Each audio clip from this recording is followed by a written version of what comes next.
नमस्कार शेतकरी बांधवांना, आज आहे तारीख 14 मे 2026. ओके. आणि आज पीक विमा संदर्भातील ज्या ज्या महत्त्वाच्या अपडेट्स आलेल्या आहेत त्या मी तुम्हाला कमी शब्दामध्ये सांगणार आहोत, न वेळ घालवता. त्यामुळे या चॅनलवर जर तुम्ही नवीन असाल, माझ्या या बडी चॅनलला नक्की सबस्क्राईब करा, कारण की मी इथे रोज पीक विम्याबद्दल नवनवीन अपडेट घेऊन येत असतो. ओके. आता जी अपडेट आलेली आहे त्याबद्दल जर सांगायचं झालं तर झालं आहे काय, अनेक जिल्ह्यांमध्ये राज्यात सध्या झालं आहे काय, सध्या उष्णतेची तीव्र लाट सुरू असून अनेक जिल्ह्यांमध्ये तापमान 43 ते 45 अंशांपर्यंत पोहोचलेलं आहे. हवामान विभागाने उत्तर महाराष्ट्र, मराठवाडा आणि विदर्भातील काही भागांना येलो अलर्ट दिलेला आहे. आणि अशा परिस्थितीत शेतकऱ्यांसाठी पीक विमा आणि नुकसान भरपाईचा विषय पुन्हा चर्चेत आलेला आहे. ओके.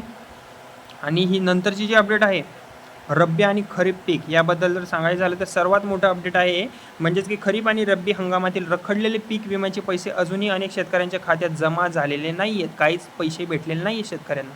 यामुळे राज्यभरातून तक्रारी वाढत आहे. सध्या कृषी विभाग आणि विमा कंपन्यांकडे मोठ्या प्रमाणावर अर्ज प्रलंबित असल्याची माहिती समोर आलेली आहे. पैसे न मिळालेल्या शेतकऱ्यांना ऑनलाईन तक्रार करण्याचा पर्याय सुद्धा उपलब्ध करून देण्यात आलेला आहे. ओके.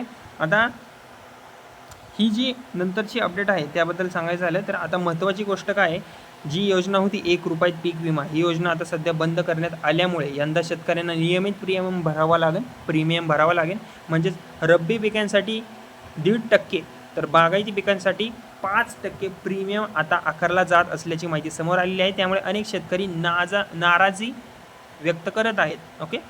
आता पुढचं सांगायची झाली अपडेट. ओके. पुढची अपडेट सांगायची झाली तर ती आहे, राज्य सरकारकडून शेती क्षेत्रासाठी मोठ्या प्रमाणात निधी आता जाहीर करण्यात आलेला आहे. महाराष्ट्र सरकारने 2026च्या अर्थसंकल्पात शेतकऱ्यांसाठी काही मोठ्या घोषणा केलेल्या आहेत. 2 लाख रुपयांपर्यंत कर्जमाफी, सेंद्रिय शेतीला प्रोत्साहन आणि कृषी क्षेत्रासाठी नवीन योजना जाहीर करण्यात सध्या आलेल्या आहेत.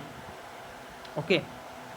जाहीर करण्यात आलेल्या आहे. सरकारकडून पीक विमा वाटपाची प्रक्रिया सध्या मोठ्या गतीने सुरू असल्याचंही सांगण्यात येत आहे. ओके.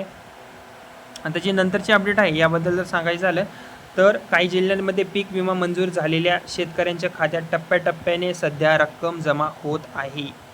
ओके. आणि त्यामुळे ज्या शेतकऱ्यांनी अद्याप स्टेटस तपासले नसेल त्यांनी PMFBY पोर्टलवर जाऊन अर्जाची स्थिती तपासून घ्यावी. ओके. आता शेतकरी मंडळींनो, पुढील काही दिवस राज्यात उष्णतेचा जोर कायम राहण्याची शक्यता आहे. त्यामुळे शेतकऱ्यांनी पिकांची काळजी घ्यावी आणि पीक विमा अर्ज, बँक खाते व आधार लिंकिंग याची माहिती वेळेत तपासून घ्यावी. ओके. आता राज्यात पीक विमा आणि शेतकरी कर्जमाफी संदर्भात सध्या हालचाली सुरू आहेत. आता जे आपले मुख्यमंत्री आहेत ते देवेंद्र फडणवीस यांनी सांगितलेलं आहे की अर्थसंकल्पात सप्टेंबर 2025च्या पर्यंतच्या थकीत पीक कर्जासाठी आता 2 लाखांपर्यंत कर्जमाफी त्यांनी जाहीर केलेली आहे. आणि नियमित जे शेतकरी आहेत बांधव आहेत, कर्जफेड नियमित जे करतात शेतकरी, त्या शेतकऱ्यांसाठी 50,000 प्रोत्साहन लाभ देण्याचाही निर्णय आता सरकारने जाहीर केलेला आहे. तर शेतकरी मंडळींनो, ह्या होत्या आजच्या आपल्या या अपडेट्स. ओके. जर व्हिडिओ तुम्हाला आवडला असेल तर व्हिडिओला माझ्या प्लीज लाईक करा, शेअर करा आणि माझं चॅनल आहे बडी, ओके, त्याला नक्की सबस्क्राईब करा आणि अशाच शेतीविषयक अपडेटसाठी माझ्या चॅनलवर रोज येत राहा. ओके. धन्यवाद.